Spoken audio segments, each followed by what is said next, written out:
जो भी भक्त सच्चे मन से शीतला माता की कथा सुनता है उसके घर में कभी भी बीमारी और कष्ट नहीं आते हैं। तो आइए श्रद्धा और विश्वास के साथ शीतला अष्टमी की कथा सुनते हैं। प्राचीन समय की बात है, एक नगर में एक गरीब बहुत ही श्रद्धालु महिला रहती थी।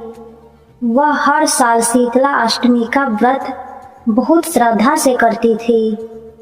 अष्टमी से एक दिन पहले वह पूरी, हलवा और मीठे पकवान बनाकर रख लेती थी और अगले दिन वही ठंडा भोजन माता शीतला को भोग लगाती थी। उसी नगर में एक अहंकारी रानी भी रहती थी। उसे इन व्रत पूजा पर विश्वास नहीं था।